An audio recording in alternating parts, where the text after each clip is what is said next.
ಇದು ಯಾವುದೇ ಕಾರಣಕ್ಕೂ ತನ್ನ ಗಂಡನಿಗಾಗ್ಲಿ ಅಥವಾ ತನ್ನ ಕುಟುಂಬಕ್ಕಾಗಿ ಚೀಟಿಂಗ್ ಮಾಡ್ತಾ ಇರುವಂತದ್ದಲ್ಲ. ಇದು ಒಂದು ಹೆಣ್ಮಗಳು ಸೀಕ್ರೆಟ್ ಸೇವಿಂಗ್ ಅಂತಾನೆ ಹೇಳ್ಬೋದು.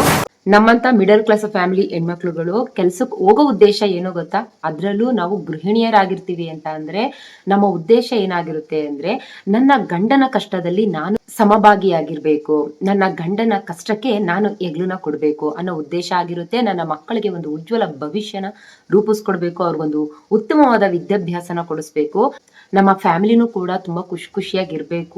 ಜೊತೆಗೆ ಮಿಡಲ್ ಕ್ಲಾಸ್ ಹೆಣ್ಮಗಳು ಯಾವ ರೀತಿ ಎಲ್ಲ ಕನ್ಸ್ಗಳನ್ನ ಕಟ್ಕೊಂಡಿರ್ತಾಳೆ ಗೊತ್ತಾ? ನನ್ನ ಗಂಡ ರಾಜ ಆಗಿರ್ಬೇಕು, ನಾನು ರಾಣಿ ಆಗಿರ್ಬೇಕು, ನಮ್ದೇ ಆದಂತಹ ಸ್ವಂತ ಮನೆ ಇರ್ಬೇಕು, ನನ್ನ ಮಕ್ಕಳಿಗೆ ಯಾವುದೇ ರೀತಿಯಾದಂತಹ ಕುಂದು ಕೊರತೆ ಇರಬಾರ್ದು, ಜೊತೆಗೆ ಬ್ಯಾಂಕ್ ಬ್ಯಾಲೆನ್ಸ್ ಇರ್ಬೇಕು, ಓಡಾಡೋದಕ್ಕೆ ಕಾರ್ ಇರ್ಬೇಕು, ನಾಲ್ಕರ ಕಡೆಯಿಂದ ಇನ್ಕಮ್ ಬರ್ತಾ ಇರ್ಬೇಕು, ಇದೆಲ್ಲ ಇರ್ಬೇಕು, ಇದೆಲ್ಲ ಆಗ್ಬೇಕು ಅಂತ ಕನ್ಸ್ಗಳನ್ನ ಕಾಣ್ತಾ ಇರ್ತಾಳೆ. ಅದಕ್ಕೋಸ್ಕರ ಅವಳು ಕಷ್ಟನೂ ಕೂಡ ಪಡ್ತಾ ಇರ್ತಾಳೆ.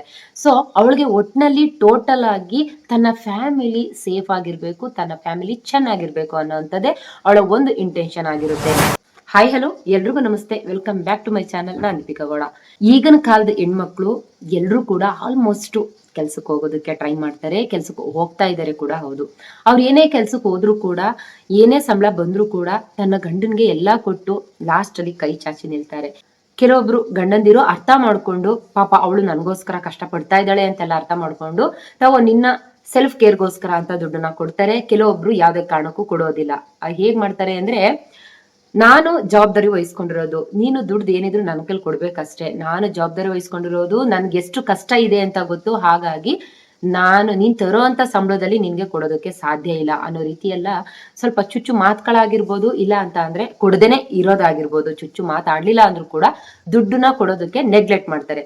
ಅಂತ ಸಂದರ್ಭದಲ್ಲಿ ಹೆಣ್ಮಗಳು ನಾನಾ ರೀತಿ ಗುಣಗಳನ್ನ ಹೊಂದಿರ್ಬೇಕಂತೆ. ಅದ್ರಲ್ಲೂ ಇಂತಹ ಸಂದರ್ಭದಲ್ಲಿ ತಾನು ಚಾಣಾಕ್ಷಳಾಗಿ ಪ್ಲಾನ್ ಮಾಡಿ ಹಣನ ಉಳಿಸೋದಾಗಿರ್ಬೋದು, ಹಣನ ಹೂಡಿಕೆ ಮಾಡೋದಾಗಿರ್ಬೋದು ಮಾಡಿದ್ರೆ ಅವಳ ಭವಿಷ್ಯದ ಜೊತೆಗೆ ಅವಳ ಕುಟುಂಬ ಏನಾದ್ರು ಕಷ್ಟ ಇರುವಂತ ಟೈಮ್ ನಲ್ಲಿ ಅವಳು ಸೇವ್ ಮಾಡಿಟ್ಟಿರುವಂತ ಹಣ ಅವಳ ಕುಟುಂಬಕ್ಕೆ ನೆರವಾಗುತ್ತೆ. ಸೊ ಇದನ್ನೆಲ್ಲ ಇಂಟೆನ್ಷನ್ ಅಲ್ಲಿ ಇಟ್ಕೊಂಡೆ ನಾನ್ ಇವತ್ತಿನ ಈ ವಿಡಿಯೋನ ಮಾಡ್ತಾ ಇರುವಂತದ್ದು. ಯಾರು ಕೂಡ ತಪ್ಪಾಗಿ ತಿಳ್ಕೊಬಾರ್ದು. ಏನಪ್ಪಾ ಗಂಡಂಗ್ ಮೋಸ ಮಾಡು ಅಂತ ಹೇಳ್ತಾ ಇದ್ದಾಳೆ, ಗಂಡಂಗೆ ಸುಳ್ಳು ಹೇಳಿ ದುಡ್ಡನ್ನ ಸೇವ್ ಮಾಡಿ ಅಂತ ಹೇಳ್ತಾ ಇದ್ದಾಳೆ ಅಂತ ದಯವಿಟ್ಟು ಯಾರು ಕೂಡ ತಪ್ಪಾಗಿ ತಿಳ್ಕೋಬೇಡಿ. ಇದು ಯಾವುದೇ ಕಾರಣಕ್ಕೂ ತನ್ನ ಗಂಡನಿಗಾಗ್ಲಿ ಅಥವಾ ತನ್ನ ಕುಟುಂಬಕ್ಕಾಗಿ ಚೀಟಿಂಗ್ ಮಾಡ್ತಾ ಇರುವಂತದ್ದಲ್ಲ. ಇದು ಒಂದು ಹೆಣ್ಮಗಳು ಸೀಕ್ರೆಟ್ ಸೇವಿಂಗ್ ಅಂತಾನೆ ಹೇಳ್ಬೋದು. ಅದಕ್ಕೋಸ್ಕರನೇ ಹೆಣ್ಮಕ್ಳುಗಳು ಸೀಕ್ರೆಟ್ ಸೇವಿಂಗ್ ಮಾಡುವಂತ ಟೈಮ್ ನಲ್ಲಿ ಕೆಲವೊಂದು ತಪ್ಪುಗಳನ್ನ ಮಾಡಬಾರ್ದು. ಅದ್ ಯಾವ ತಪ್ಪು ಅಂತ ನಾನು ಮೊದಲಿಗೆ ತಿಳಿಸ್ಕೊಡ್ತೀನಿ. ಮೊದಲನೇ ತಪ್ಪು ಯಾವ್ದಪ್ಪ ಅಂದ್ರೆ, ನೀವು ಗಂಡನ ಹತ್ರ ಆಗಿರ್ಬೋದು, ಇಲ್ಲ ನಿಮ್ಮ ದುಡ್ಡನ್ನೇ ಆಗಿರ್ಬೋದು ಸೇವ್ ಮಾಡದಂತ ಸಂದರ್ಭದಲ್ಲಿ ಇಲ್ಲಿ ಸೇವ್ ಮಾಡಿ ಬೇರೆ ಕಡೆ ಎಲ್ಲೋ ಅನ್ನೆಸೆಸರಿ ಖರ್ಚು ಮಾಡ್ತೀರಾ ಅಂದ್ರೆ ನೀವು ಈ ತಪ್ಪನ್ನ ಮಾಡೋ ಹಾಗಿಲ್ಲ. ನಂಬರ್ 2 ಯಾವ್ದಪ್ಪ ಅಂದ್ರೆ, ಗಂಡ ಯಾವ್ದಕ್ಕೋಸ್ಕರನೇ ಆಗಿರ್ಬೋದು, ಇಲ್ಲ ಅವರ ವ್ಯವಹಾರಕ್ಕೋಸ್ಕರನೇ ಆಗಿರ್ಬೋದು, ಗಂಡನ ಜೇಬಲ್ಲಿ ದುಡ್ಡು ಇಟ್ಟಿರ್ತಾರೆ ಅಂದ್ರೆ ಅದನ್ನ ಕದಿಯೋ ಹಾಗಿಲ್ಲ. ಅದನ್ನ ಅಕಸ್ಮಾತ್ ಕದ್ದು ನೀವು ಅವ್ರಿಗೆ ಗೊತ್ತಾಗೋದಿಲ್ಲ ಅಂತ ನೀವು ತಿಳ್ಕೊಂಡು ಇದಲ್ಲೋ ಇಲ್ಲ ಎಂಡಲ್ಲೋ ಒಂದು ನೋಟನ್ನ ಎಳೆದು ನನ್ನ ಪರ್ಸನಲ್ ಹಾಕೊಳ್ತೀನಿ ಅಂತ ನೀವೇನಾದ್ರೂ ಅನ್ಕೊಂಡು ಅದ್ರಲ್ಲಿ ಏನಾದ್ರೂ ಸಿಗಾಕೊಂಡ್ರೆ ನಿಮ್ಗೆ ಯಾವ್ದೇ ಕಾರಣಕ್ಕೂ ನಿಮ್ಮ ಮೇಲೆ ನಂಬಿಕೆ ಅನ್ನುವಂಥದ್ದು ನಿಮ್ಮ ಗಂಡನಿಗಾಗ್ಲಿ ಅಥವಾ ನಿಮ್ಮ ಮನೆಯವ್ರಿಗಾಗ್ಲಿ ಇರೋದಿಲ್ಲ. ಸೊ ಹಾಗಾಗಿ ಗಂಡನ ಜೇಬಿನಿಂದ ಯಾವ್ದೇ ಕಾರಣಕ್ಕೂ ದುಡ್ಡನ್ನ ಕದ್ದು ಸೇವ್ ಮಾಡೋ ಹಾಗಿಲ್ಲ. ನಂಬರ್ 3 ಯಾವ್ದಪ್ಪ ಅಂದ್ರೆ, ಯಾವ್ದೇ ಕಾರಣಕ್ಕೂ ಸುಳ್ಳನ್ನ ಹೇಳ್ತಾ ಇದ್ದೀರಾ ಅಂತ ಅಂದ್ರೆ ಅದು ನಿಮ್ಮ ಕುಟುಂಬದವರ ಮೇಲೆ ಯಾವ್ದೇ ಕಾರಣಕ್ಕೂ ಅಡ್ಡ ಪರಿಣಾಮನ ಬೀರ್ಬಾರ್ದು. ನೀವು ಕುಟುಂಬದ ದೃಷ್ಟಿಯಿಂದ ಕೆಟ್ಟವ್ರು ಆಗೋ ಹಾಗಿಲ್ಲ. ಈ 3 ರೂಲ್ಸ್ ನ ನೀವು ಫಾಲೋ ಮಾಡ್ಲೇಬೇಕು ಹೆಣ್ಮಕ್ಳುಗಳು ಸೀಕ್ರೆಟ್ ಆಗಿ ಸೇವಿಂಗ್ ನ ಮಾಡ್ತೀನಿ ಅಂತ ಅಂದ್ರೆ. ನನ್ನ ಈ ಉದ್ದೇಶ ನಿಮ್ಮ ಫ್ಯಾಮಿಲಿಗೆ ಯಾವುದೇ ರೀತಿಯಾದಂತಹ ನೋವನ್ನ ಕೊಡೋದಾಗಿರೋದಿಲ್ಲ, ಅದರಲ್ಲಿ ದುಡ್ಡನ್ನ ಉಳಿಸೋದಾಗಿರುತ್ತೆ ಅಂತ ಹೇಳೋದಕ್ಕೆ ಇಷ್ಟಪಡ್ತೀನಿ. ನಂಬರ್ 1 ಟಿಪ್ಸ್ ಯಾವ್ದಪ್ಪ ದುಡ್ಡನ್ನ ಸೀಕ್ರೆಟ್ ಆಗಿ ಉಳಿಸುವಂತದ್ದು ಅಂತ ಅಂದ್ರೆ, ನಿಮ್ಮ ಸಂಬಳ ಏನೇ ಬರ್ಲಿ ನಿಮ್ಮ ಗಂಡನ್ಗೆ ಅದು ನಿಮ್ಮ ಸಂಬಳ ಏನಿದ್ರು ಕೂಡ ಹೇಳೋ ಹಾಗಿಲ್ಲ.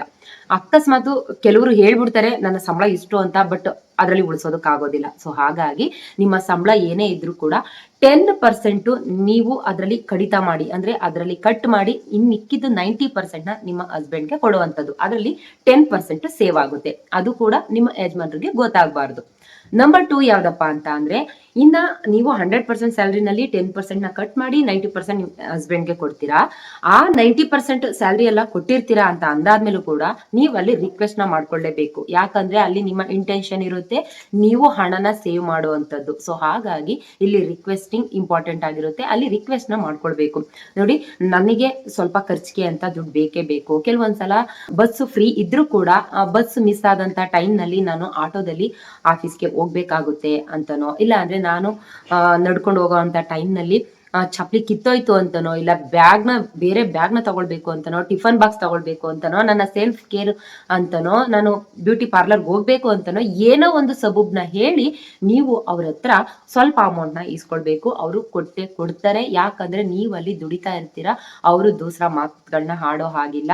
ಆಡಿದ್ರೆ ಅಲ್ಲಿ ಅವ್ರಿಗೂ ಗೊತ್ತಿರುತ್ತೆ ನನ್ನ ಮರ್ಯಾದೆ ಕಮ್ಮಿ ಆಗುತ್ತೆ ಅಂತ. ಸೊ ಅಂತದ್ರಲ್ಲಿ ಅವರು ಇಷ್ಟು ಕೊಡಿ ಅಂತ ಹೇಳ್ತಾರೆ. ನೀವು ಅವ್ರನ್ನ ರಿಕ್ವೆಸ್ಟ್ ಮಾಡ್ಕೊಳ್ಳೋದು ಯಾವ ರೀತಿ ಇರ್ಬೇಕು ಅಂದ್ರೆ, ನೀವು ರಿಕ್ವೆಸ್ಟ್ ಮಾಡ್ಕೊಳ್ಳೋ ಟೈಮ್ ನಲ್ಲಿ ಅವ್ರಿಗೆ ಪಾಪ ಇವಳು ಕಷ್ಟ ಪಡ್ತಾಳಲ್ವಾ, ಕೊಡ್ಬೇಕು ಅನ್ನೋ ಮನ್ಸು ಅವ್ರಿಗಿರ್ಬೇಕು.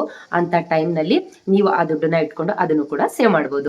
ನಂಬರ್ 3 ಯಾವ್ದಪ್ಪ ಅಂದ್ರೆ, ನೀವು ಕೆಲಸ ಮಾಡುವಂತ ಜಾಗದಲ್ಲಿ ಓವರ್ ಟೈಮ್ ಕೆಲಸ ಏನಾದ್ರು ಮಾಡಿದ್ರೆ, ಅಂದ್ರೆ OT ಅಂತ ಮಾಡಿದ್ರೆ, ಇಲ್ಲ ಅಕಸ್ಮಾತ್ ಇನ್ಸೆಂಟಿವ್ ಅಂತ ಏನಾದ್ರು ಸಿಕ್ಕಿದ್ರೆ, ನೀವು ಯಾವ್ದೇ ಕಾರಣಕ್ಕೂ ನಿಮ್ಮ ಗಂಡನ್ಗೆ ಹೇಳೋದಕ್ಕೆ ಹೋಗ್ಬೇಡಿ. ಅಕಸ್ಮಾತ್ ನಿಮ್ಮ ಟೈಮ್ ನಲ್ಲಿ ವೇರಿಯೇಷನ್ ಆದಾಗ ಅವ್ರಿಗೆ ಗೊತ್ತಾಗೇ ಆಗುತ್ತೆ, OT ಮಾಡ್ಕೊಂಡು ಬಂದಿದ್ದಾಳೆ, ಎಕ್ಸ್ಟ್ರಾ ಡ್ಯೂಟಿ ಮಾಡ್ಕೊಂಡು ಬಂದಿದ್ದಾಳೆ ಅಂತ.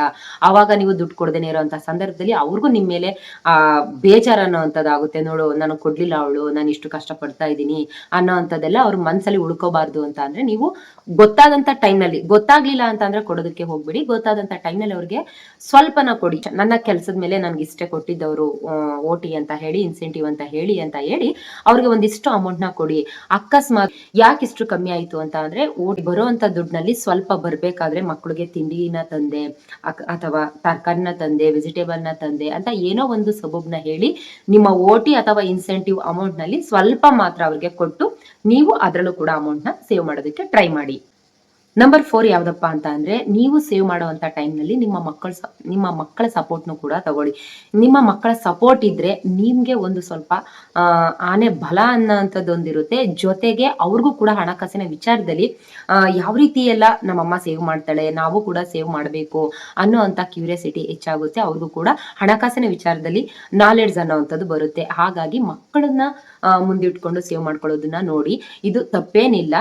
ಜೊತೆಗೆ ಏನು ಅಂತ ಅಂದ್ರೆ, ನೀವು ಕೇಳಿದ ತಕ್ಷಣ ದುಡ್ಡು ಕೊಡದೇನೆ ಇರುವಂತಹ ನಿಮ್ ಗಂಡ ಮಕ್ಕಳು ಒಂದು ಗೋಲ್ಕನ ತಗೊಂಡೋಗಿ ಅಪ್ಪ ಇದಕ್ಕೆ ಹಾಕು ಅನ್ನೋ ಅಂತ ಟೈಮ್ ನಲ್ಲಿ ಅವ್ರಿಗೂ ಖುಷಿ ಆಗುತ್ತೆ. ಅಪ್ಪ ನನ್ನ ಮಕ್ಕಳು ಏನೋ ಒಂದ್ ಸ್ವಲ್ಪ ಸೇವ್ ಮಾಡ್ತಾ ಇದಾರೆ ಅನ್ನೋ ಅಂತದ್ದು ಅವ್ರ ಮೈಂಡಿಗೆ ಬಂದು ಅವ್ರು ಒಂದಿಷ್ಟು ಅಂತ ಆಗ್ತಾರೆ. ಅದು ಸ್ವಲ್ಪನೇ ಆಗಿರ್ಲಿ, ಒಂದು ಚಿಲ್ಲರೆ ಕಾಸೆ ಆಗಿರ್ಲಿ, ತೊಂದ್ರೆ ಇಲ್ಲ. ಅದು ತಿಂಗಳು ಎಂಡ್ನಲ್ಲಿ ನೋಡಿದ್ರೆ ಅದೇ ಒಂದು ಬಲ್ಕ್ ಅಮೌಂಟ್ ಆಗಿರುತ್ತೆ. ನೀವು ಕೂಡ ಅಷ್ಟೇ, ಏನೇ ಒಂದು ಚಿಕ್ಕ ಪುಟ್ಟ ಐಟಮ್ ತಗೊಬಂದಂತ ಟೈಮ್ ನಲ್ಲಿ ಚಿಲ್ಲರೆ ಕಾಸು ಅಂತ ಮಿಕ್ಕಿದ್ದನ್ನ ಆ ಮಕ್ಳುಗಳಿಗೆ ಕೊಟ್ಟು ಗೋಲ್ಕಕ್ಕೆ ಹಾಕ್ಸಿ, ಮಕ್ಳಿಗೂ ಕೂಡ ಒಂದು ಪ್ರೋತ್ಸಾಹ ಸಿಕ್ಕಾಗುತ್ತೆ, ಅವ್ರಿಗೂ ಒಂದು ಉತ್ಸಾಹ ಅನ್ನೋಂಥದ್ದು ಬರುತ್ತೆ. ನಂಬರ್ 5 ಯಾವ್ದಪ್ಪ ಅಂದ್ರೆ, ನಿಮ್ಗೆ ಇನ್ಕಮ್ ಬರೋ ರೀತಿ ನೀವು ನೋಡ್ಕೊಳ್ಬೇಕು. ಸಂಬಳ ಅಲ್ದೇನೆ ನಿಮ್ಗೆ ಇನ್ಕಮ್ ಎಕ್ಸ್ಟ್ರಾ ಬರೋ ರೀತಿ ನೋಡ್ಕೊಳ್ಬೇಕು. ಅದನ್ನ ನೀವು ಗಂಡನ್ಗೆ ಹೇಳ್ಬಿಡ್ಬೇಕು. ನೋಡಿ, ಇದು ಮಕ್ಕಳ ಖರ್ಚಿಗೋಸ್ಕರ ನಾನು ಸೇವ್ ಮಾಡ್ತಾ ಇದೀನಿ ಅಂತ ಹೇಳ್ಬೇಡಿ. ನೀವು ಸೇವ್ ಮಾಡ್ತಾ ಇದೀನಿ ಅಂದ್ರೆ ಅಲ್ಲಿ ಗಂಡ ಸೇವ್ ಮಾಡೋ ಅಂತದ್ದು ಕಮ್ಮಿ ಆಗ್ಬಿಡುತ್ತೆ. ನಾನು ಹೆಂಡತಿನೂ ಕೂಡ ಸೇವ್ ಮಾಡ್ತಾಳಲ್ವಾ, ನಾನು ಒಂದ್ ಸ್ವಲ್ಪ ಆ ಕಡೆ ಈ ಕಡೆ ಎಕ್ಸ್ಟ್ರಾ ಅಮೌಂಟ್ ಸೇವ್ ಮಾಡೋದನ್ನ ನಿಲ್ಸಿದ್ರಾಯ್ತು ಅನ್ನೋಂಥದ್ದು ಮೈಂಡ್ ಬರುತ್ತೆ. ಸೊ ಹಾಗಾಗಿ ನಾನು ಇದನ್ನ ಸೇವ್ ಮಾಡ್ತಾ ಇದೀನಿ ಅಂತ ಹೇಳ್ಬೇಡಿ. ನೋಡಿ, ನನ್ನ ಸಂಬಳ ಎಲ್ಲಾನು ಕೂಡ ನಿಮ್ಗೆ ಕೊಡ್ತಾ ಇದ್ದೀನಿ. ಸೊ ಈ ಇನ್ಕಮ್ ಏನಿದ್ರು ಕೂಡ ನನ್ ಮಕ್ಳು ಖುಷಿಗೋಸ್ಕರ ಅವ್ರಿಗೆ ತಿಂಡಿ ತಿನ್ಸು ಏನಾದ್ರೂ ತಗೊಳ್ಬೇಕು ಅಂತ ಅಂದ್ರೆ ಈ ಚಿಕ್ಕ ಅಮೌಂಟ್ ಇಂದ ಅವ್ರಿಗೆ ತಗೊಳ್ತಾ ಇದ್ದೀನಿ. ಸೊ ಹಾಗಾಗಿ ನೀವು ಇದನ್ನ ಕೇಳೋ ಹಾಗಿಲ್ಲ ಅಂತ ಡೈರೆಕ್ಟ್ ಆಗಿ ಹೇಳಿ, ತೊಂದ್ರೆ ಏನಿಲ್ಲ. ಅವರು ಕೂಡ ಅಪ್ರಿಶಿಯೇಟ್ ಮಾಡ್ತಾರೆ. ಸೊ ಮನೆಗೆ ಏನಕ್ಕೋ ಒಂದು ಖರ್ಚಾಗುತ್ತಲ್ವಾ, ಹೋಗ್ಲಿ ಬಿಡು ಅಂತ. ನೀವು ಒಂದು ಸೈಡ್ ಇನ್ಕಮ್ ಅಂದ್ರೆ, ನಾನು ಸುಮಾರು ವಿಡಿಯೋಗಳಲ್ಲಿ ಯಾವ ರೀತಿ ಪಾರ್ಟ್ ಟೈಮ್ ಜಾಬ್ ಮಾಡೋದು ಅಂತ ತಿಳಿಸ್ಕೊಟ್ಟಿದ್ದೀನಿ. ಆ ವಿಡಿಯೋನ ನೋಡಿ. ಸಂಡೇ ಟೈಮ್ ರಜೆ ಇರುತ್ತೆ, ನೀವು ನಿಜವಾಗ್ಲೂ ಒಳ್ಳೆ ಅಡುಗೆನ, ಉತ್ತಮವಾಗಿ ಅಡುಗೆನ ಮಾಡ್ತೀರಾ ಅಂತ ಅಂದ್ರೆ ನಿಮ್ಮ ಮನೆಯವ್ರ ಸಪೋರ್ಟ್ ಎಲ್ಲ ತಗೊಂಡು ಆರ್ಡರ್ಗಳನ್ನ ತಗೊಳ್ಳಿ. ಅದ್ರಲ್ಲೂ ಸ್ಯಾಟರ್ಡೆ ಸಂಡೇ ನೋಡಿಬೇಕಾದ್ರೆ ಹೋಟ್ಲು ಎಷ್ಟು ಬಿಸಿ ಇರುತ್ತೆ ಅಂತ ಅಂದ್ರೆ ಅಷ್ಟ್ರ ಮಟ್ಟಿಗೆ ಬಿಸಿ ಇರ್ತದೆ. ಕೆಲವೊಂದ್ಸಲ ಹೋಟ್ಲಲ್ಲಿ ಹೋಗಿ ಊಟ ಮಾಡೋದಕ್ಕಿಂತ ಈ ರೀತಿ ಮನೆ ಆರ್ಡರ್ಗಳನ್ನ ತಗೊಳ್ಳೋದಕ್ಕೆ ಇಷ್ಟಪಡ್ತಾರೆ. ನೀವು ಒಂದ್ ಸ್ವಲ್ಪ ಎಫರ್ಟ್ ಹಾಕಿ, 1 ತಿಂಗಳು 2 ತಿಂಗಳು ಎಫರ್ಟ್ ಹಾಕ್ಲೇಬೇಕು. ಯಾವ ರೀತಿ ಅಂದ್ರೆ ನಾನು ನಾನ್ ವೆಜ್ ನ ಚೆನ್ನಾಗಿ ಮಾಡ್ಕೊಳ್ತೀನಿ, ನಿಮ್ಗೆ ಏನಾದ್ರು ಬೇಕು ಅಂದ್ರೆ ನನ್ಗೆ ಹೇಳಿ ಅಂತ ಆರ್ಡರ್ಗಳನ್ನ ತಗೊಳ್ಳಿ. ಯಾವ ಡೇಟು ಅಂದ್ರೆ ನಾನು ಸಂಡೇ ಮಾತ್ರ ಅಂತ ನೀವು ಮೆನ್ಷನ್ ಮಾಡಬೇಕು. ಮಕ್ಳು ಸಪೋರ್ಟ್ನೆಲ್ಲ ತಗೊಂಡು ಈಗ ನೀವು ಒಬ್ರಿಗೊಂದ್ಸಲ ಅಡುಗೆ ಮಾಡೋದ್ರ ಬದಲು ಒಂದ್ 10 ಆರ್ಡರ್ಗಳನ್ನ ತಗೊಂಡಂತ ಟೈಮ್ ನಲ್ಲಿ ನೀವು 10 ರಿಂದ 15 ಜನಕ್ಕೆ ಅಡುಗೆ ಮಾಡ್ಕೊಡೋದ್ರಿಂದ ಅದು ನಾನ್ ವೆಜ್ ಮಾಡ್ತೀರಾ ಇಲ್ಲ ನಾನ್ ವೆಜ್ ಮಾಡ್ತೀರಾ ನೋಡಿ. ಕೆಲವರು ನಾನ್ ವೆಜ್ ಇಷ್ಟಪಡೋದಿಲ್ಲ ಮಾಡೋದಿಕ್ಕೆ, ಸೊ ಹಾಗಾಗಿ ನಾನು ಹೇಳ್ತಾ ಇರುವಂತದ್ದು ಆದಷ್ಟು ಸಂಡೇ ಅಂತ ಅಂದ್ರೆ ನಾನ್ ವೆಜ್ ಪ್ರಿಯರೇ ಜಾಸ್ತಿ ಇರ್ತಾರೆ. ಸೊ ನಾನ್ ವೆಜ್ ನ ಮಾಡೋದ್ರಿಂದ ಈ ರೀತಿ ಅಡುಗೆಗಳನ್ನ ಮಾಡಿ ನೀವು ಆರ್ಡರ್ಗಳನ್ನ ಡಿಸ್ಟ್ರಿಬ್ಯೂಟ್ ಮಾಡೋದ್ರಿಂದ ಅಂದ್ರೆ ಊಟದ ಆರ್ಡರ್ಗಳನ್ನ ಡಿಸ್ಟ್ರಿಬ್ಯೂಟ್ ಮಾಡೋದ್ರಿಂದ ನಿಮ್ಗೆ ಅದರಲ್ಲಿ ಅಮೌಂಟು ಕೂಡ ಜಾಸ್ತಿ ಬರುತ್ತೆ.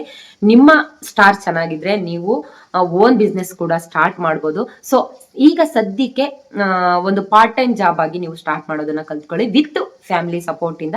ಅದರಲ್ಲೂ ಕೂಡ ದುಡ್ಡು ಸೇವ್ ಆಗ್ತಾ ಹೋಗುತ್ತೆ. ನಂಬರ್ 6 ಯಾವ್ದಪ್ಪ ಅಂದ್ರೆ ನೀವೇನೋ ಒಂದು ದುಡ್ಡನ್ನ ಸೇವ್ ಮಾಡ್ತಾ ಇರ್ತೀರಾ, ಅದನ್ನ ಕೆಲವೊಂದ್ಸಲ ನಿಮ್ಮ ಅತ್ತೆಗೆ ಹೇಳ್ಕೊಳ್ಳಿ. ಕೆಲವೊಂದ್ಸಲ ಅತ್ತೆಗೆ ಹೇಳ್ಕೊಂಡ್ರು ಕೂಡ ಅವ್ರು ಏನ್ ಮಾಡ್ಬಿಡ್ತಾರೆ, ಮಗನ ಕಷ್ಟ ಇದ್ದಂತ ಟೈಮ್ ನಲ್ಲಿ ನಿನ್ ಹೆಂಡತಿ ಸೇವ್ ಮಾಡಿ ಇಟ್ಟಿದ್ದಾಳೆ ಕಣೋ, ಅವಳನ್ನೇ ಕೇಳು ಕೊಡ್ತಾಳೆ ಅಂತ ಹೆಂಡತಿರ್ ಕೊಟ್ಟೆ ಕೊಡ್ತಾರೆ.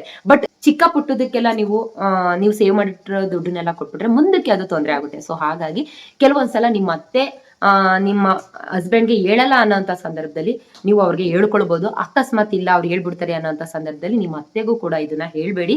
ಸೊ ಆದಷ್ಟು ಇಲ್ಲಿ ನಿಮ್ಮ ಸಿಸ್ಟರ್ ಅಥವಾ ನಿಮ್ಮ ಅಮ್ಮನ ಹೆಸರನ್ನ ಯೂಸ್ ಮಾಡ್ಕೊಳ್ಳಿ. ಇಲ್ಲ ಇದು ನಮ್ಮ ಅಮ್ಮಂದು, ಇಲ್ಲ ಇದು ನಮ್ಮ ಅಕ್ಕಂದು ಅಂತ ಹೇಳಿ ನಿಮ್ಮ ಅಮ್ಮನ ಹೆಸರಲ್ಲಿ ಒಂದು ಸೇವಿಂಗ್ ಮಾಡುವಂಥದ್ದು, ಇಲ್ಲ ಚೀಟಿ ಹಾಕುವಂಥದ್ದು, ಇಲ್ಲ ಗೋಲ್ಡ್ ಚೀಟಿ ಹಾಕುವಂಥದ್ದು, ಏನೋ ಒಂದು FD ನೋ RD ನೋ ಏನ್ ಮಾಡ್ತೀರಾ ಮಾಡಿ. ಬಟ್ ನಿಮ್ಮ ಹೆಸರಲ್ಲಿ ಏನು ಕೂಡ ಸೇವ್ ಮಾಡ್ಕೊಳ್ಳೋದಕ್ಕೆ ಹೋಗ್ಬೇಡಿ. ಯಾಕಂದ್ರೆ ಇಲ್ಲಿ ಒಂದು ನಂಬಿಕೆ ಅನ್ನೋಂಥದ್ದು ಕಮ್ಮಿ ಆಗ್ಬಿಡುತ್ತೆ. ನೋಡು ಇವಳು ಇಷ್ಟೆಲ್ಲ ಮಾಡ್ತಾಳೆ, ನನ್ಗೊಂದ್ ಮಾತು ಹೇಳಲಿಲ್ಲ ಅಂತ ಹೇಳ್ಬಿಡ್ತಾರೆ. ಸೊ ಹಾಗಾಗಿ ನಿಮ್ಮ ಅಮ್ಮನ ಹೆಸರಲ್ಲಿ ನಿಮ್ಮ ಅಕ್ಕನ ಹೆಸರಲ್ಲೋ ಇದ್ರೆ ಅದು ಅಕಸ್ಮಾತ್ ಗೊತ್ತಾದ್ರೂ ಕೂಡ ನಮ್ಮ ಅಮ್ಮ ಕೊಟ್ಟಿದ್ದು, ಇಲ್ಲಿ ನಮ್ಮ ಅಕ್ಕ ಕೊಟ್ಟಿದ್ದು, ನನ್ನ ಕಷ್ಟ ನೋಡೋಕಾಗ್ದೇನೆ ಅವ್ರು ಕೊಟ್ಟಿದ್ದು, ಅವ್ರು ಹೆಲ್ಪ್ ಮಾಡಿದ್ದು ಅಂತ ಹೇಳ್ಕೊಳ್ಬಹುದು. ಸೊ ಹಾಗಾಗಿ ಇದು ಯಾವ್ದನ್ನು ಕೂಡ ನಿಮ್ಮ ಹೆಸರಲ್ಲಿ ಸೇವ್ ಮಾಡೋದಕ್ಕೆ ಹೋಗ್ಬೇಡಿ. ನಂಬರ್ 7 ಯಾವ್ದಪ್ಪ ಅಂದ್ರೆ ನಿಮ್ಮ ಗಂಡನ ಹತ್ರನೇ ಕೆಲವರು ಯಾವ್ದೇ ಕಾರಣಕ್ಕೂ ದುಡ್ಡನ್ನ ಬಿಚ್ಚೋದಿಲ್ಲ. ನಾವ್ ಏನೇ ಅಂತ ತಿಪ್ಪುರ್ಲಾಗ ಊರಿದ್ರು ₹1 ಕೂಡ ಬಿಚ್ಚೋದಿಲ್ಲ. ಅಂತವ್ರಿಗೆ ನೀವು ಯಾವ ರೀತಿ ಕಟ್ ಹಾಕ್ಬೇಕು ಅಂದ್ರೆ ನೀವು ಅವ್ರ ಖುಷಿಲಿರುವಂತಹ ಟೈಮ್ ನೋಡ್ಕೊಂಡು ಅವ್ರ ಮೂಡು ತುಂಬಾ ಚೆನ್ನಾಗಿರ್ಬೇಕು ಅಂತ ಟೈಮ್ ನಲ್ಲಿ ಮಾತ್ನಲ್ಲಿ ಕಟ್ ಹಾಕ್ಬೇಕು. ಯಾವ ರೀತಿ ಅಂದ್ರೆ ನೋಡಿ, ಒಂದು ಚಾಲೆಂಜ್, ಈಗ ಈ ಚಾಲೆಂಜ್ ನಲ್ಲಿ ಗೆದ್ದವ್ರಿಗೆ ಇಷ್ಟು ದುಡ್ಡನ್ನ ಕೊಡ್ಲೇಬೇಕು ಅಂತ ನೀವ್ ಯಾವ್ದ್ರಲ್ಲಿ ಟ್ಯಾಲೆಂಟ್ ಇರ್ತೀರಾ ಅಲ್ವಾ, ಅದನ್ನ ಅವ್ರಿಗೆ ಹೇಳಿ. ಈಗ ಇಷ್ಟು ಕೆಲಸನ ಮಾಡಿದವ್ರಿಗೆ ಇಷ್ಟು ರೂಪಾಯಿ ಕೊಡ್ಲೇಬೇಕು, ಯಾರಾದ್ರೂ ಆಗಿರ್ಲಿ ನಾನ್ ಕೊಡ್ತೀನಿ ಇಲ್ಲ ನೀವು ಕೊಡ್ಬೇಕು ಅನ್ನೋ ರೀತಿ ನೀವ್ ಅದ್ರಲ್ಲಿ ಗೆದ್ದು ಆ ದುಡ್ಡನ್ನ ಉಳಿಸ್ಕೊಳ್ಳೋದಕ್ಕೆ ಟ್ರೈ ಮಾಡಿ. ಇನ್ನೊಂದ್ ಏನಪ್ಪಾ ಅಂತ ಅಂದ್ರೆ ಮನೆಯಲ್ಲಿ ವೆಹಿಕಲ್ ಇದೆ, ಇಲ್ಲ ನಿಮ್ ಯಜಮಾನ್ರದ್ದೇ ವೆಹಿಕಲ್ ಇದೆ ಅನ್ನೋ ಅಂತ ಟೈಮ್ ನಲ್ಲಿ ನಿಮ್ದು ನಿಮ್ ಯಜಮಾನ್ರದ್ದು ಎಲ್ಲ ಕೂಡ ಮಕ್ಕಳ ಜೊತೆ ಸೇರ್ಕೊಂಡು ಅದನ್ನ ಕ್ಲೀನ್ ಮಾಡೋದಾಗಿರ್ಬೋದು, ಅದರಿಂದ ಅಪ್ರಿಶಿಯೇಟ್ ಮಾಡಿಸ್ಕೊಂಡು ಅದರಲ್ಲಿ ದುಡ್ಡನ್ನ ಈಸ್ಕೊಳ್ಳೋದಾಗಿರ್ಬೋದು, ಆ ಕೆಲಸನ ನೀವು ಮಾಡ್ಬೇಕು. ಅದರಲ್ಲೂ ಕೂಡ ಅಮೌಂಟ್ ಸೇವ್ ಆಗ್ತಾ ಹೋಗುತ್ತೆ. 8ನೇದೇನಪ್ಪಾ ಅಂದ್ರೆ ನಿಮ್ಮ ಮನೆಯಲ್ಲಿ ನಿಮ್ಮ ಯಜಮಾನ್ರು ಖರ್ಚಿಗೆ ಅಂತ ಒಂದಿಷ್ಟು ಕೊಟ್ರೆ ನೀವು ಫಸ್ಟೇ ಹೇಳ್ಬೇಕು, ನೋಡಿ ಇವತ್ತಿನ ರೇಟ್ ಎಷ್ಟಿದೆ, ಅದರಲ್ಲಿ ಎಲ್ಲವನ್ನು ಕೊಂಡೋದಕ್ಕೆ ಕಷ್ಟ ಆಗುತ್ತೆ ಅಂತ ಹೇಳಿ ನೀವು ಮಾರ್ಕೆಟ್ ರೇಟ್ ಏನಿದೆ ಅದನ್ನೇ ಇಸ್ಕೊಳ್ಳಿ, ತೊಂದ್ರೆ ಇಲ್ಲ. ₹1 ಜಾಸ್ತಿ ಇಸ್ಕೊಂಡ್ರು ಪರವಾಗಿಲ್ಲ, ಇಲ್ಲಾಂದ್ರೆ ಅಷ್ಟೇ ಇಸ್ಕೊಂಡ್ರು ಪರವಾಗಿಲ್ಲ. ನೀವು ಅವ್ರ ಹತ್ರ ಇಸ್ಕೊಂಡಿರೋಂಥ ಅಮೌಂಟ್ ನಲ್ಲಿ ಆದಷ್ಟು ಬಲ್ಕ್ ಆಗಿ ತಗೊಳ್ಳೋದಕ್ಕೆ ಟ್ರೈ ಮಾಡಿ. ಮತ್ತೆ ಬೆಲೆನ ನೋಡಿ ತಗೊಳ್ಳೋದಕ್ಕೆ ಟ್ರೈ ಮಾಡಿ. ಎಲ್ಲಿ ಡಿಸ್ಕೌಂಟ್ ಸಿಗುತ್ತೋ, ಎಲ್ಲಿ ಆಫರ್ ಸಿಗುತ್ತೋ, ಎಲ್ಲಿ ಬೆನಿಫಿಟ್ ಇದೆಯೋ ಅಂತ ಕಡೆ ನೀವು ಬಲ್ಕ್ ಆಗಿ ತಗೊಳ್ಳಿ. ವೆಜಿಟೇಬಲ್ ಆಗಿರ್ಬೋದು, ಗ್ರೋಸರಿ ಆಗಿರ್ಬೋದು. ಗ್ರೋಸರಿನಲ್ಲೂ ಕೂಡ ಅಷ್ಟೇ ಎಷ್ಟೋ ನಾನಾ ರೀತಿ ನೀವು ಸೇವ್ ಮಾಡ್ಬೋದು ಬಲ್ಕ್ ಅಲ್ಲಿ ತಗೊಳ್ಳೋದ್ರಿಂದ. ಮತ್ತೆ ರೇಟ್ ನ ನೋಡ್ಬೇಕಾಗುತ್ತೆ. ಮತ್ತೆ ಇನ್ನೊಂದೇನು ಅಂದ್ರೆ ಈ ರೈಸ್ ನ ತಗೊಳ್ಳೋಂತ ಟೈಮ್ ನಲ್ಲಿ ನೀವೇನ್ ಮಾಡ್ತೀರಾ, ಒಂದ್ 25 kg ಈಗ ಸೋನಾ ಮಸೂರಿ ರೈಸ್ ನ ತಗೊಳ್ತೀರಾ ಅಂತ ಅಂದ್ರೆ ಕಮ್ಮಿ ಅಂತ ಅಂದ್ರು 1,500ದಿಂದ 2,500ವರೆಗೂ ಇದೆ. ಸೊ ನೀವು ಅಲ್ಲಿ ತಗೊಳ್ಬೇಕಾದಂತ ಸಂದರ್ಭದಲ್ಲಿ 25 kg ಅಕ್ಕಿನ ತಗೊಳ್ತೀನಿ ಅಂತ ಅಂದ್ರೆ, ಫಾರ್ ಎಕ್ಸಾಂಪಲ್ ಹೇಳ್ತಾ ಇರೋವಂಥದ್ದು, 25 kg ಅಕ್ಕಿನ ತಗೊಳ್ತೀರಾ ಅಂತ ಅಂದ್ರೆ ಒಂದು 10 kg ಅಷ್ಟು ಸೋನಾ ಮಸೂರಿ ರೈಸ್ ಅಂದ್ರೆ ಸ್ವಲ್ಪ ರೇಟ್ ಜಾಸ್ತಿ ಇರುವಂತ ಅಕ್ಕಿನ ತಗೊಳ್ಳಿ. ಇನ್ನೊಂದು 15 kg ಅಷ್ಟು ತುಂಬಾ ಚೀಪ್ ಆಗಿ ಅಂದ್ರೆ ಸೊಸೈಟಿ ಅಕ್ಕಿ ಅಂತ ಹೇಳ್ತಾರಲ್ಲ ಆ ರೀತಿ ಅಕ್ಕಿನ ತಗೊಳ್ಳಿ. ಆ ರೀತಿ ಅಕ್ಕಿನ ತಗೊಳ್ಳೋದ್ರಿಂದ ನೀವು ನೈಟ್ ಟೈಮು ಬಾಕ್ಸ್ ಕಟ್ಟೋ ಹಾಗಿಲ್ಲ, ಮನೆಯವ್ರಿಗೋಸ್ಕರನೇ ಆಗಿರುತ್ತೆ ಆ ಅಡಿಗೆ. ಸೊ ಹಾಗಾಗಿ ಆ ಟೈಮ್ ನಲ್ಲಿ ಅನ್ನ ಸಾಂಬಾರ್ ಮಾಡ್ತೀರಾ ಅನ್ನೋಂಥ ಟೈಮ್ ನಲ್ಲಿ ಸೊಸೈಟಿ ಅಕ್ಕಿ ಕೂಡ ಅನ್ನ ಸಾಂಬಾರ್ಗೆ ತುಂಬಾ ಟೇಸ್ಟ್ ಕೊಡುತ್ತೆ. ಜೊತೆಗೆ ಸೊಸೈಟಿ ಅಕ್ಕಿ ಯೂಸ್ ಮಾಡೋದ್ರಿಂದ ನೀವು ದೋಸೆಗಾಗ್ಲಿ ಇಡ್ಲಿಗಾಗ್ಲಿ ಅಕಸ್ಮಾತ್ ಪಡ್ಡುಗಾಗ್ಲಿ ಏನೋ ಒಂದು ಮಾಡ್ಕೊಳ್ಳೋದಕ್ಕೋಸ್ಕರ ಸೊಸೈಟಿ ಅಕ್ಕಿನ ಯೂಸ್ ಮಾಡೋದ್ರಿಂದ ನಿಮಗೆ ಸೋನಾ ಮಸೂರಿ ರೈಸ್ ಅಕ್ಕಿ ನೀವು ಹೈ ರೈಟ್ ಅಂದ್ರೆ ಒಂದು 50ರಿಂದ 60 ರೂಪಾಯಿ ತಗೊಳ್ತೀರಾ ಅಂದ್ರೆ ಇದು ಒಂದು ಅದಕ್ಕೆ 50% ₹30 per kg ಇರುತ್ತೆ. ಸೊ ನೀವು ಅರ್ಧಕ್ಕರ್ಧ ಅಮೌಂಟ್ ನ ಅಲ್ಲಿ ಸೇವ್ ಮಾಡ್ಬೋದು. ನಾನು ಫಾರ್ ಎಕ್ಸಾಂಪಲ್ ರೈಸ್ ನ ಕೊಟ್ಟಿದ್ದೀನಿ, ಈ ಮಿಕ್ಕಿದ ವಿಷಯಗಳಲ್ಲಿ ಕೂಡ ನೀವು ಅದೇ ರೀತಿ ಸೇವ್ ಮಾಡ್ಕೊಳ್ತಾ ಹೋಗ್ಬೋದು. ನಂಬರ್ 9 ಯಾವ್ದಪ್ಪ ಅಂದ್ರೆ ಮಕ್ಕಳಿಗೆ ಅಥವಾ ನಿಮ್ಮ ಕುಟುಂಬಕ್ಕೆ ಬಟ್ಟೆಗಳನ್ನ ಶಾಪಿಂಗ್ ಮಾಡ್ತೀನಿ ಅಂತ ಅಂದ್ರೂ ಕೂಡ ಬಲ್ಕ್ ಅಲ್ಲಿ ಶಾಪಿಂಗ್ ಮಾಡಿ. ಅಕಸ್ಮಾತ್ ಈಗ ಕೆಲವೊಂದ್ಸಲ ಏನಾಗುತ್ತೆ, ಈಗ ನೆಕ್ಸ್ಟ್ ಸಂಕ್ರಾಂತಿ ಹಬ್ಬ, ಶಿವರಾತ್ರಿ ಹಬ್ಬ, ಉಗಾದಿ ಹಬ್ಬ ಎಲ್ಲ ಒಂದೊಂದ್ ತಿಂಗಳು 15 ದಿನ ಡಿಫ್ರೆನ್ಸ್ ಇರುತ್ತೆ. ಅಂತ ಟೈಮ್ ನಲ್ಲಿ ನೀವು ಸಂಕ್ರಾಂತಿಗೆ ಒಂದ್ ಟೈಮ್ ಪರ್ಚೇಸ್ ಮಾಡೋದು, ಶಿವರಾತ್ರಿಗೆ ಒಂದ್ಸಲ ಪರ್ಚೇಸ್ ಮಾಡೋದು, ಮತ್ತೆ ಯುಗಾದಿಗೆ ಒಂದ್ಸಲ ಪರ್ಚೇಸ್ ಮಾಡೋದು. ಆ ರೀತಿ ಬಿಟ್ಟು ನೀವೆಲ್ಲದಕ್ಕೂ ಕೂಡ ಒಂದೇ ಸಲ ಬಲ್ಕ್ ಅಲ್ಲಿ ಪರ್ಚೇಸ್ ಮಾಡಿ. ಮತ್ತೆ ಒಂದು ಸೈಜು ಆ 2 ಸೈಜು ಸ್ವಲ್ಪ ಎಕ್ಸ್ಟ್ರಾನೇ ತಗೊಳ್ಳಿತ್ತು ಅಂದ್ರೆ ಏನಿಲ್ಲ. ಯಾಕಂದ್ರೆ ಮಕ್ಳ ಸೈಜು 1 or 3 ಮಂತ್ ಅಲ್ಲಿ ವೇರಿಯೇಷನ್ ಇರುತ್ತೆ. ವೇರಿಯೇಷನ್ ಆಗ್ಬೋದು, ಇಲ್ಲ ಸಣ್ಣ ಆಗ್ಬೋದು, ಇಲ್ಲ ದಪ್ಪ ಆಗ್ಬೋದು. ಸಣ್ಣ ಆದ್ರೆ ಪರವಾಗಿಲ್ಲ, ದಪ್ಪ ಆಗ್ಬಿಟ್ರೆ ಆ ಸೈಜ್ ನೀವು ತಗೊಂಡಿರುವಂತ ಬಟ್ಟೆನ ಹಾಕೊಳ್ಳೋದಕ್ ಆಗೋದಿಲ್ಲ. ಹಾಗಾಗಿ 1 or 2 ಸೈಜು ಜಾಸ್ತಿ ಇರ್ಲಿ. ಮತ್ತೆ ಇನ್ನೊಂದೇನು ಅಂದ್ರೆ ನಿಮ್ ಗಂಡಂಗೆ ಇಲ್ಲಿ ಹೇಳ್ಬೇಕಾಗಿರೋದು, ಸಂಕ್ರಾಂತಿ ಮಾತ್ರ ತಂದಿದ್ದೀನಿ ಅಂತ ಹೇಳಿ ಆದಷ್ಟು ಕೂಪನ್ ನ ಯೂಸ್ ಮಾಡಿ, ಡಿಸ್ಕೌಂಟ್ ಅಲ್ಲಿ ತಗೊಳ್ಳಿ, ಆಫರ್ ನಲ್ಲಿ ನೋಡಿ ತಗೊಳ್ಳಿ. ಸೊ ಈ ತರ ಎಲ್ಲ ಮಾಡಿದಾಗ ನೀವು ಶಿವರಾತ್ರಿ ಹಬ್ಬ, ಉಗಾದಿ ಹಬ್ಬದನ್ನ ಸಂಕ್ರಾಂತಿ ಹಬ್ಬದ ಟೈಮಲ್ಲೇ ತಗೊಂಡಿರ್ತೀರಾ ಅಂದ್ರೆ ನೆಕ್ಸ್ಟ್ ಶಿವರಾತ್ರಿ ಹಬ್ಬಕ್ಕೆ ಅಂತ ಬಟ್ಟೆಗೆ ದುಡ್ಡು ಕೊಟ್ಟಂತ ಸಂದರ್ಭದಲ್ಲಿ ಅದು ಕೂಡ ಸೇವ್ ಆಗುತ್ತೆ. ನೆಕ್ಸ್ಟ್ ಉಗಾದಿ ಹಬ್ಬಕ್ಕೆ ದುಡ್ಡು ಕೊಟ್ಟಂತ ಟೈಮ್ ನಲ್ಲಿ, ಉಗಾದಿ ಹಬ್ಬಕ್ಕೆ ಪರ್ಚೇಸ್ ಮಾಡೋದಕ್ಕೆ ದುಡ್ಡು ಕೊಟ್ಟಂತ ಟೈಮ್ ನಲ್ಲಿ ಅದು ಕೂಡ ಸೇವ್ ಆಗುತ್ತೆ. ಜೊತೆಗೆ ಬಲ್ಕ್ ನಲ್ಲಿ ತಗೊಳ್ಳೋದ್ರಿಂದ ಅದ್ರಲ್ಲೂ ಕೂಡ ಸೇವ್ ಆಗುತ್ತೆ. 10ನೇ ನಂಬರ್ ಏನು ಗೊತ್ತಾ, ತುಂಬಾ ಇಂಪಾರ್ಟೆಂಟ್. ಮನೆಯಲ್ಲಿ ಕ್ವೀನ್ ನೀವೇ ಆಗಿರ್ತೀರಾ. ಅಡ್ಗೆ ಮನೆಯಲ್ಲಂತೂ ನಿಮ್ದೇ ದರ್ಬಾರ್ ಆಗಿರುತ್ತೆ, ನಿಮ್ಮದೇ ರಾಜ್ಯಭಾರ ಆಗಿರುತ್ತೆ. ಸೊ ಹಾಗಾಗಿ ನೀವು ಆದಷ್ಟು ಅಡ್ಗೆ ಮನೆಯಲ್ಲಿ ಎಷ್ಟು ಸೇವ್ ಮಾಡೋಕ್ಕಾಗುತ್ತೋ ಅಷ್ಟನ್ನ ಸೇವ್ ಮಾಡಿ, ಅಷ್ಟನ್ನ ದುಡ್ಡನ್ನ ಕಂಟ್ರೋಲ್ ಮಾಡಿ, ಅಷ್ಟು ಎಕ್ಸ್ಪೆನ್ಸಸ್ ನ ಕಮ್ಮಿ ಮಾಡ್ಕೊಳ್ಳಿ. ಸೊ ಇಲ್ಲಿ ಫಾರ್ ಎಕ್ಸಾಂಪಲ್ ಹೇಳ್ತೀನಿ, ನೀವು 3 ಟೈಮ್ಗೆ ಅಡುಗೆ ಮಾಡೋದ್ರ ಬದಲು 2 ಟೈಮ್ಗೆ ಅಡುಗೆ ಮಾಡೋದನ್ನ ಕಲ್ತ್ಕೊಳ್ಳಿ. ಆದಷ್ಟು ಕಮ್ಮಿ ಬಜೆಟ್ ನಲ್ಲಿ ಹೆಲ್ತಿ ಫುಡ್ ಅಲ್ಲಿ ಯಾವ್ದನ್ನೆಲ್ಲ ಅಡುಗೆ ಮಾಡ್ಬೋದು ಅದನ್ನ ಮಾಡಿ. ಇದರಲ್ಲಿ ಕುಟುಂಬದ ಆರೋಗ್ಯನ ಕಾಪಾಡೋದ್ರ ಜೊತೆಗೆ ದುಡ್ಡು ಕೂಡ ಸೇವ್ ಆಗುತ್ತೆ. ಇಲ್ಲಿ ಫಾರ್ ಎಕ್ಸಾಂಪಲ್ ಹೇಳ್ತೀನಿ, ನೀವು ಈಗ ಹುರುಳಿಕಾಳು, ಈ ಕಾಳು ಐಟಮ್ಗಳನ್ನ ತರ್ತೀರಾ ಅಂತ ಅನ್ಕೊಳ್ಳಿ. ಹುರುಳಿ ಕಾಳು ಆಗಿರ್ಬೋದು, ತಣ್ಣಿ ಕಾಳು ಆಗಿರ್ಬೋದು, ಈ ಹೆಸರು ಕಾಳು ಆಗಿರ್ಬೋದು, ಎಕ್ಸ್ಟ್ರಾ ಈ ತರ ಕಾಳುಗಳನ್ನ ತಂದಂತ ಸಂದರ್ಭದಲ್ಲಿ ನೀವು ಡೈರೆಕ್ಟ್ ಆಗಿ ಉಂಡೆ ಕಾಳನ್ನ ಯೂಸ್ ಮಾಡೋದ್ರ ಬದಲು, ಈಗ ಉಪ್ಪು ಸಾಂಬಾರ್ ಮಾಡೋದಾಗಿರ್ಬೋದು, ಇಲ್ಲ ತರಕಾರಿ ಸಾಂಬಾರ್ ಮಾಡೋದಾಗಿರ್ಬೋದು, ಇವಕ್ಕೆಲ್ಲ ಉಂಡೆ ಕಾಳು ಹಾಕೋದ್ರ ಬದಲು ಮೊಳಕೆ ಕಾಳನ್ನ ಕಟ್ಟಿ ಹಾಕೋದ್ರಿಂದ ಅದರಲ್ಲಿ ಪೌಷ್ಟಿಕಾಂಶ ಜಾಸ್ತಿ ಇರುತ್ತೆ. ಸೊ ಹಾಗಾಗಿ ನಿಮ್ ಹೆಲ್ತ್ ಕೂಡ ಚೆನ್ನಾಗಿರುತ್ತೆ. ಮತ್ತೆ ಒಂದಿಷ್ಟು ಅಂತ ಈಗ ಅರ್ಧ ಪಾವು ನೀವು ಉಂಡೆ ಕಾಳನ್ನ ಮೊಳಕೆ ಕಾಳು ಕಟ್ತೀರಾ ಅಂದ್ರೆ ಅದು 1 ಪಾವ್ ಆಗುತ್ತೆ. 1 ಟೈಮ್ ಬದಲು 2 ಟೈಮ್ ಆಗುತ್ತೆ. ನೀವು 1 ಟೈಮ್ ಅಡುಗೆ ಮಾಡೋದ್ರ ಬದಲು 2 ಟೈಮ್ ಆಗುತ್ತೆ. ಅಲ್ಲಿ 1 ಟೈಮ್ ಅಮೌಂಟ್ ಉಳ್ಕೊಳ್ಳುತ್ತೆ. ಜೊತೆಗೆ ಅಡುಗೆ ಐಟಮ್ ನಲ್ಲೂ ಅಷ್ಟೇ, ಅಕಸ್ಮಾತ್ ಏನಾದ್ರು ರೈಸ್ ಐಟಮ್ ಆಗಿರ್ಬೋದು, ಸಾಂಬಾರ್ ಐಟಮ್ ಆಗಿರ್ಬೋದು, ಏನೇ ಮಿಕ್ಕಿದ್ರು ಕೂಡ ಚೆಲ್ಲೋದಕ್ಕೆ ಹೋಗ್ಬೇಡಿ, ದುರಂಕಾರನ ತೋರ್ಸೋದಕ್ಕೆ ಹೋಗ್ಬೇಡಿ. ಕೆಲವರು ಯಾವ್ದೇ ಕಾರಣಕ್ಕೂ ದುರಂಕಾರನ ತೋರ್ಸೋದಿಲ್ಲ, ಅದು ನನಗೆ ಗೊತ್ತು. ಹೆಣ್ಮಕ್ಳಿಗೆ ಕಷ್ಟ ಅಂದ್ರೆ ಏನು ಅಂತ ಗೊತ್ತಿರುತ್ತೆ. ಒಂದ್ಸಲ ಚೆನ್ನಾಗಿರೋ ಅಡುಗೆ ಏನಾದ್ರು, ಈಗ ನಾನ್ ವೆಜ್ ಐಟಮ್ ಏನಾದ್ರು ಮಾಡುದು ಅಂತ ಅನ್ಕೊಳ್ಳಿ. ಇಲ್ಲಿ ಉಪ್ಪು ಸಾಂಬಾರು ಇಲ್ಲ ಏನೋ ಒಂದು ತರಕಾರಿ ಸಾಂಬಾರು ಏನೋ ಇದೆ ಅನ್ನೋಂತ ಸಂದರ್ಭದಲ್ಲಿ ಅದನ್ನ ಚೆಲ್ಬಿಡ್ತೀವಿ. ಸೊ ಆ ರೀತಿ ಮಾಡೋದಕ್ಕೆ ಹೋಗ್ಬಿಡಿ. ಫ್ರಿಜ್ ನಲ್ಲಿ ಇಟ್ಕೊಳ್ಳಿ, ತೊಂದ್ರೆ ಇಲ್ಲ. ರೈಸ್ ಐಟಮ್ ಏನಾದ್ರು ಇದ್ರೆ ಅದನ್ನ ಆ ಟೈಮ್ ನಲ್ಲಿ ತಿಂದು ಮುಗಿಸಿ ಚೆಲ್ಲೋದಕ್ಕೆ ಮಾತ್ರ ಹೋಗ್ಬೇಡಿ ಅಂತ ಹೇಳೋದಕ್ಕೆ ಇಷ್ಟಪಡ್ತೀನಿ. ನಂಬರ್ 11 ಯಾವ್ದಪ್ಪ ಅಂದ್ರೆ, ನೀವು MBBS ಓದಿಲ್ಲ ಅಂದ್ರೂ ಕೂಡ ಡಾಕ್ಟರ್ ಆಗ್ಬೋದು. ಅಕಸ್ಮಾತ್ ನೀವು ನಿಮ್ಮ ಮನೆಯವರ ಹೆಲ್ತ್ ಕಾಪಾಡುವಂತವ್ರು ನೀವಾಗಿರ್ತೀರಾ. ಅಕಸ್ಮಾತ್ ನಾವ್ ಏನೇ ಹೆಲ್ತ್ ನ ಕಾಪಾಡಿದ್ರು ಕೂಡ ಅವ್ರಿಗೆ ಆರೋಗ್ಯಕರವಾದಂತಹ ಊಟ ತಿಂಡಿ ಏನೇ ಮಾಡಿದ್ರು ಕೂಡ ಕೆಲವೊಂದ್ಸಲ ಹುಷಾರ್ ತಪ್ತಾರೆ ಮನೆಯಲ್ಲಿರುವಂತವ್ರು.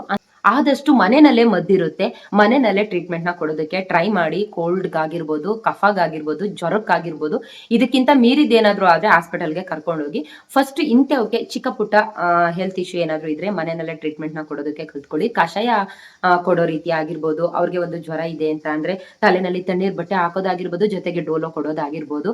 ಕಫ ಏನಾದ್ರು ಇದ್ರೆ ಕಾಳ್ಮೆಣಸು ಕೊಟ್ಟಿ ಒಂದು ಕಷಾಯ ಮಾಡ್ಕೊಡೋದಾಗಿರ್ಬೋದು, ಇಲ್ಲ ಶುಂಠಿ ಕಾಫಿ ಮಾಡ್ಕೊಡೋದಾಗಿರ್ಬೋದು. ಈ ರೀತಿ ಮನೆಯಲ್ಲೇ ಆದಷ್ಟು ನೀವು ಟ್ರೀಟ್ಮೆಂಟ್ ನ ಮಾಡಿ ಚಿಕ್ಕ ಪುಟ್ಟದಕ್ಕೆ.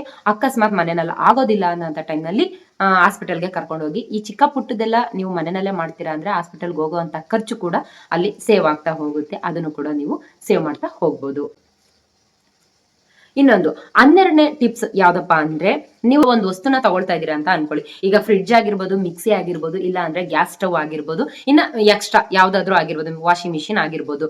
ಈ ರೀತಿ ಏನಾದ್ರು ತಗೊಳ್ತಾ ಇದೀರಾ ಅಂದ್ರೆ ಅದ್ರ ಜಾಗದಲ್ಲಿ ಯಾವ್ದಾದ್ರು ಹಳೇದಿತ್ತು ಅಂದ್ರೆ, ಹಳೆ ವಾಷಿಂಗ್ ಮಿಷಿನ್ ಆಗಿರ್ಬೋದು, ಹಳೆ ಫ್ರಿಡ್ಜ್ ಆಗಿರ್ಬೋದು, ಹಳೆ ಗ್ಯಾಸ್ ಸ್ಟವ್ ಆಗಿರ್ಬೋದು, ಹಳೆ ಮಿಕ್ಸಿ ಜಾರ್ ಆಗಿರ್ಬೋದು, ಹಳೆ ಮಿಕ್ಸಿ ಆಗಿರ್ಬೋದು, ಈ ರೀತಿ ಏನಾದ್ರು ಇತ್ತು ಅಂದ್ರೆ ನೀವು ಅವ್ರಿಗೆ ರಿಪ್ಲೇಸ್ಮೆಂಟ್ ಕೆಲವೊಂದ್ಸಲ ನೀವು ಟ್ರೈ ಮಾಡ್ಬೇಕು.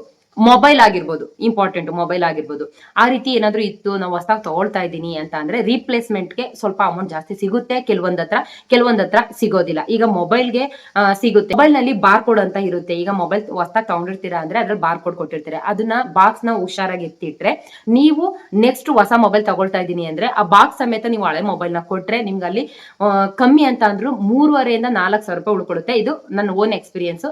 ನನ್ನ ಹಸ್ಬೆಂಡ್ಗೆ ನಾನು ಮೊಬೈಲ್ ತಗೊಳ್ಬೇಕಾದ್ರೆ ಅವರು ಇದನ್ನೇ ಹೇಳಿದ್ರು, ನಿಮ್ದು ಈ ಮೊಬೈಲ್ ನ ಎಷ್ಟಕ್ಕೆ ಹಾಕೊಳ್ತೀರಾ ಅಂದಿದ್ದಕ್ಕೆ ಅವ್ರು 1,500 ಅಂತ ಅಂದ್ರು ಓಲ್ಡ್ ಮೊಬೈಲ್ ನ.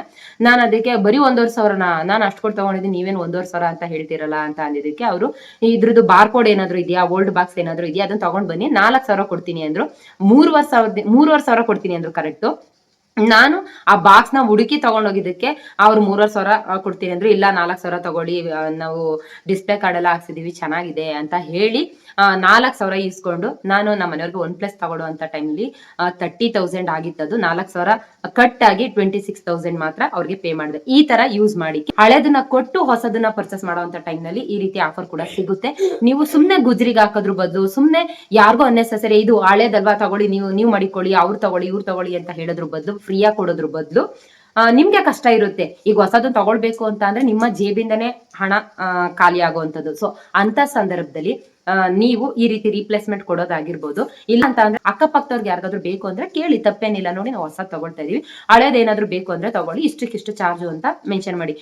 ಈಗ ಶೋರೂಮ್ ನಲ್ಲಿ ನೀವು ಕೊಟ್ಟು ನೀವು ಹಳೇದನ್ನ ಕೊಟ್ಟು ಹೊಸದನ್ನ ತಗೊಂಡ್ರೆ ನಿಮ್ಗೆ ಅಲ್ಲಿ ಕಮ್ಮಿ ಕೊಡ್ತಾರೆ. ಸೊ ಅಕ್ಕಪಕ್ಕದವ್ರಿಗೆ ಏನಾದ್ರು ಕೊಟ್ರೆ ನಿಮ್ಗೆ ಇಲ್ಲಿ ಸ್ವಲ್ಪ ಅಮೌಂಟ್ ಜಾಸ್ತಿ ಸಿಗುತ್ತೆ. ಸೊ ಹಾಗಾಗಿ ಎಲ್ಲಿ ನಿಮ್ಮ ಓಲ್ಡ್ ವಸ್ತುಗಳಿಗೆ ಜಾಸ್ತಿ ಅಮೌಂಟ್ ಸಿಗುತ್ತೋ ಅಲ್ಲಿ ಸೇಲ್ ಮಾಡೋದಕ್ಕೆ ನೋಡಿ ಅಂತ ಹೇಳೋದಕ್ಕೆ ಇಷ್ಟಪಡ್ತೀನಿ. ನೋಡಿದ್ರ ಇಷ್ಟು ಟಿಪ್ಸ್ ಕೂಡ ನಾನು ನನ್ನ ಲೈಫ್ ನಲ್ಲಿ ಅಳವಡಿಸ್ಕೊಂಡಿರುವಂತದ್ದು, ಪ್ರಾಕ್ಟಿಕಲ್ ಆಗಿ ಮಾಡ್ತಾ ಇರುವಂತದ್ದು. ಸೊ ಹಾಗಾಗಿ ನಾನು ನಿಮ್ಗೆ ಈ ವಿಷಯನ ತಿಳಿಸ್ಕೊಡ್ತಾ ಇದ್ದೀನಿ ಅಷ್ಟೇ. ಯಾರು ಕೂಡ ತಪ್ಪಾಗಿ ತಿಳ್ಕೊಬೇಡಿ. ಗಂಡನ್ಗೆ ಮೋಸ ಮಾಡಿ ದುಡ್ಡನ್ನ ಹಚ್ಚಿಡು ಬಚ್ಚಿಡು ಅಂತ ಹೇಳ್ತಾಳೆ ಅಂತ ಇವತ್ತು ನಿಮ್ಗೆ ಈ ರೀತಿ ಅನ್ಸಿದ್ರು ಕೂಡ, ನಿಮ್ಮ ಕುಟುಂಬ ಕಷ್ಟದಲ್ಲಿ ಇದ್ದಂತ ಟೈಮ್ ನಲ್ಲಿ ನಿಮ್ಮ ಸೇವಿಂಗ್ ಅಮೌಂಟ್ ಅವ್ರಿಗೆ ಹೆಲ್ಪ್ ಆಗುವಂತದ್ದು.